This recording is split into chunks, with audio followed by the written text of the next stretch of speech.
gammachuu guyyaa irraa hedduu ibsachuu hin danda'u. Hacaaluu du'aan dhabne Jawaar keenya mana hidhaa keessatti hidhamee hedduu dhabee gaddaatii jira. Takkaa gammadeen beeku guyyaa irraa kana keessa garuu gadda guddaa akka jiru har'a dhaladhetti natti dhagahamee jira.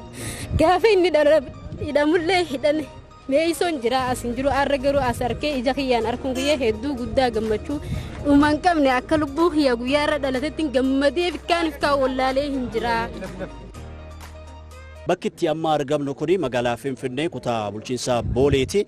Iddoo hidhamtooti siyaasaa Oromoo halkan edagaa akkuma beekamu mana hidhaa Qaallitti irraa gadhiifamaniiti kan isaan jirani. Namoota kana dubbisuudhaaf yookaan immoo isaaniin arganne sagalee isaanii simbiraan ga'uudhaaf asitti argamneeti kan jirru. Haa ta'u iyyuu malee egaa namooti warri kaan gara mana isaaniitti galaniiru. Iddoo nama jirru kun iddoo qabsaan ogeessi siyaasaa miseensi KFO'dha Jawaar Mohammad iddoo inni itti buufatee jirudha. Iddoo amma argamnu kuni. Maqaan kiyyaa Misraa Mahammad Umar Jaamaa kaniin jiru gammachuu guddaa guyyaa irraan taraa kana natti hin dhagahamne gammachuu guyyaa irraa hedduu ibsachuu hin danda'u. Hacaaluu du'aan dhabne Jawaar keenya mana hidhaa keessatti hidhamee hedduu dhabee gaddaatii jira. Takkaa gammadeen beeku guyyaa irraa kana keessa garuu gadda guddaa akka jiru har'a dhaladhetti natti dhagahamee jira. Gaafa inni hidhamullee hidhane meeysoon jira asin jiru har'a garuu as arkee ija kiyyaan arguun guyyaa hedduu guddaa gammachuu dhumaan qabne akka lubbuu kiyya guyyaa irra dhalatetti gammadee fikkaan wallaalee hin jira. Alhamdulillaahi qeerroo fi qarreen keenya haanuuf jiraatanii haanuuf dagaaganii nageenya keenya itti fufnaa akkanuma jaalalaa fi gammachuu keenya wal qabannee waliin deemuu qabna. Guyyaa irraan tanaa kana waan hin jeebsuun qabu Oromoo mara baga gammaddan arrallee borullee ni jiraanna injifannoon ko ummata Oromooti. Arras borus Finfinnee irra du'aa jirra borus ni duuna arras ni duuna Finfinneedhaaf. Arras borus Jawaar keenya baga rabbii hidhaa kanarraa baga nu baasee halkanii guyyaa yoon taa'u takkaa kophaa kiyya du'aayii godhadheen beeku Jawaar kiyyaaf hin godhadha anaaf rabbii kiyyaaf jecha baga naabee baga gammaddan warreen wajjin du'aayii godhaa turellee baga gammaddan asirra yoo nagartan nagalateeffadhaadha qabsoon kan jabanna ummata Oromooti. Maqaan kiyyaa Obsee Ahmed Naanjaanii kan hin jiraadha asuma magaalaa Finfinnee handhuura Oromiyaati. Guyyaa har'aa jechuun ana qofaaf osoo hin ta'in ummata Oromoo addunyaa kanarra jiran hundaaf guyyaa gammachuu addaati. Guyyaa diina keenyaaf gaddaati. Sababni isaatis leencichi bulloon mana hidhaatirraa nuuf hiikame jechuun hidhaan ummata Oromoodha xiinsammuudhaanis hidhamee jira. Qaamaan qofa mana hidhaa keessatti hin turre. Har'a garuu gaafa inni mana hidhaarraatii bahu akka malee gammachuu kan hin jaamneetu na dhagahame. Sababii isaatiif waggaa takkaaf walakkaa oliif itti gaddaa turre. Waggaa 150 ol uummanni Oromoodhaa gabrummaa akka hin jaamne keessa ture.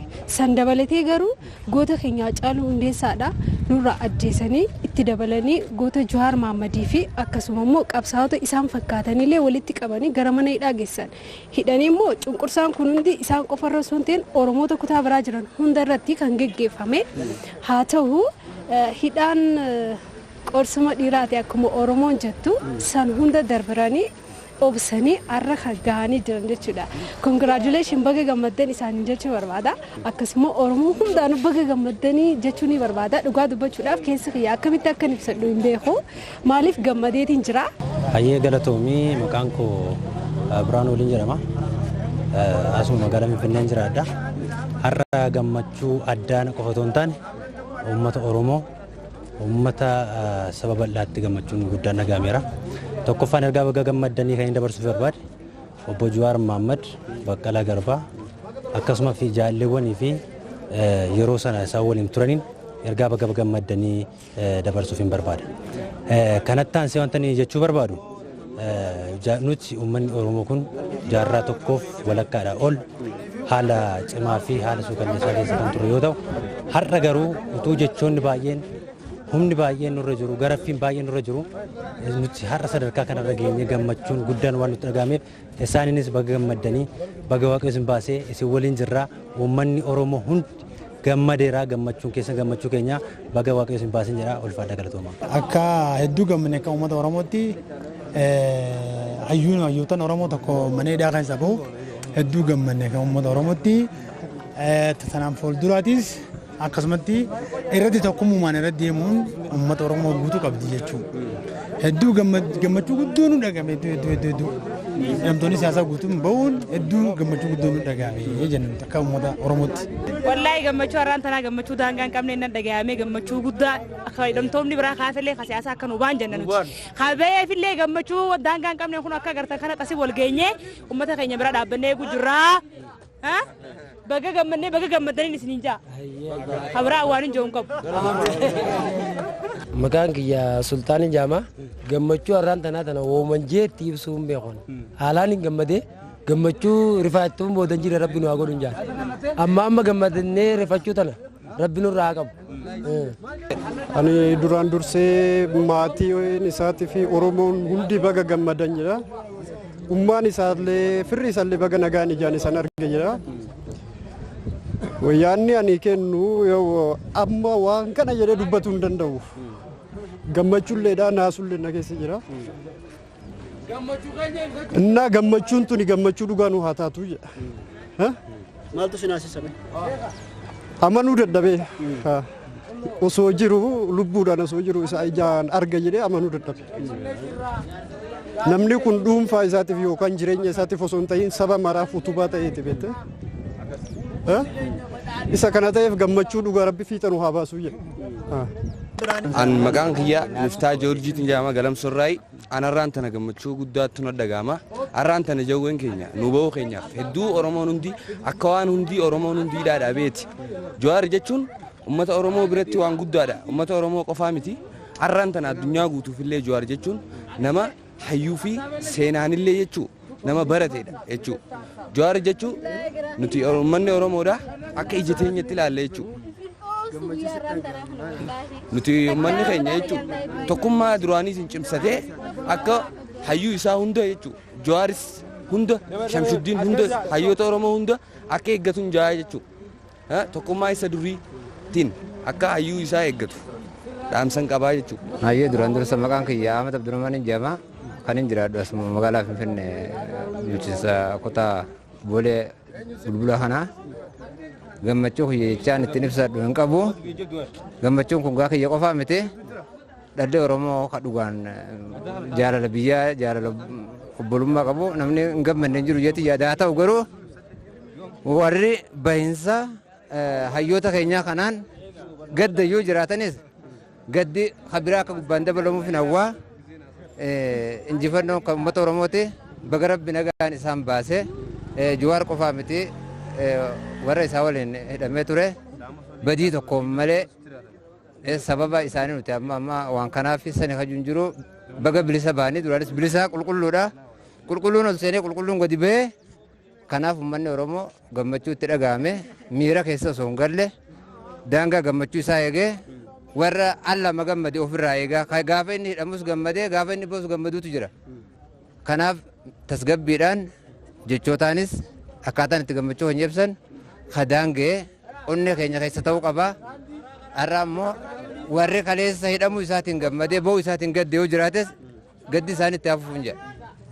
Kanaaf ani gammachuun itti dhagahame jechootaan itti dhagahame. Maqaan kiyya Adnaan Muhammad Jaamaa gammachuu hamma nan jedhamneetu na dhagahame.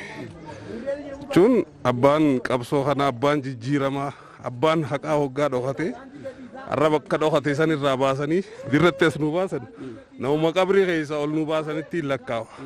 Namuma gartee qabrii du'aa san keessaa ol baasanitti nu lakkaawa. Hedduun gammachuu hanga nan jaamneen gammadee jechuudha. Warra hafees rabbi akka gadhiisuun kadhadha.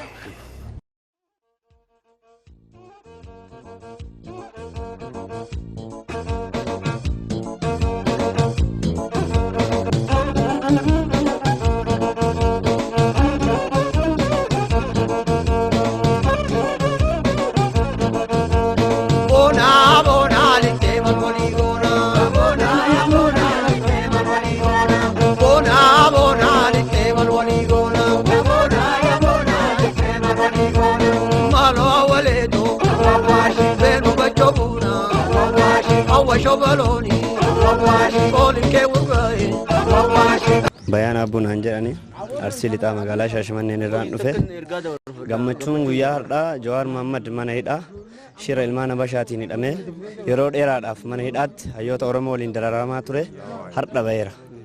Kanaaf uummanni Oromoo gammachuun isaa ka daangaa darbe ta'uu hin qabu. Kan mirga isaanii tusiisuu yoo ta'e ofirraa dhoowwuudha. Mirga nama biraa tuquu osoo hin taane ka ofiitiin ka jiraatudha. Kanaaf akka dhaamsaatti ani mootummaafis wanti hin qabu.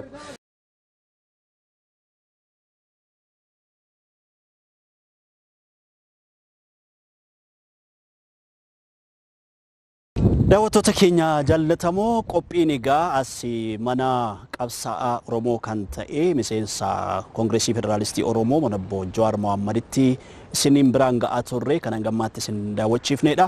Egaa akkuma jalqaba irratti isinii fi kaasuudhaaf yaallee daawwattoota biraanii yaada isaa ga'uudhaaf yookaas nageenya isaanii isin biraan ga'uudhaaf yaaliin taasifne amma mana isaatiitti deemnee jechuudha. Boqonnaa barbaadaa waan jiruuf isa dubbisnee isin biraan ga'u akka dandeenya asumaan isiniif ibsuu barbaanna.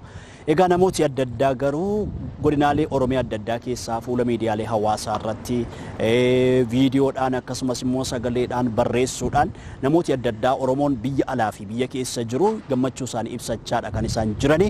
Haa ta'u iyyuu malee egaa gammachuun keenya guutuu akka ta'uuf immoo godinaalee aanota akkasumas immoo manneetii sirreessaa biyya kana keessa jiran manneetii adda addaa keessatti Oromoonni baay'een kumaatamaan kan lakkaa'aman hidhaa keessatti dararamaa waan jiraniif namoota kanallee yoo gannuuf dhiisanii gammachuun keenya guutuu ta'uu danda'a jechuudhaan namooti nuyi dubbisne yaada isaanii nuuf kaasaniiti kan isaan jirani. Egaan halkan edaadhaa qabsaa'otii Oromoo mana hidhaa Qaallitti keessa jirani mana isaaniitti akka isaan deebi'an mootummaan dhiifama gochuufiidhaan kan inni geggeessee jiru. Namooti nuyi dubbisuudhaaf yaadne baay'een isaanii jechuudha iddoowwan adda addaatti gara maatii isaaniitti deddeebi'anii waan jiraniif isaanii hingaa argachuu hin dandeenye yeroo kan biraatti waamanii ibsa kennuu akka danda'ani nuuf ibsaniiti kan isaan jiran jechuudha namooti kun. Egaan dhimma qabsaa'otii Oromoo mana sirreessaatii gadhiifamuu kana ilaalchisee barreessaan gamtaa mootummoota addunyaadha Antooniyoo Guuteres murtoo mootummaan Itoophiyaa murteesse kana gammachuu guutuuttan fudhadhaa nan simadha jechuudhaan yaada isaanii kennaniiti kan isaan jiran. Egaan nus akka FIB'tti uummata Oromoo maraan baga gammaddan jecha qabsaa'ota mana sirreessaatii gadi ba'aniifis immoo milkii gaarii hawwina. Nu walii waan turtaniif baay'ifnee guddifnee isin galateeffannaa gara fuulduraatti yaada namoota kanaa dubbisnee kan isin biraan geenyu ta'u asumaan waadaa isinii galla. Mubaarak Bashir ogummaa teeknikaatiin na waliin ture ani immoo Daani'el Tasfaayeeti. Qophiileen FIB afaan itti dhufaniiru daawwadhaa. Yeroo gaarii.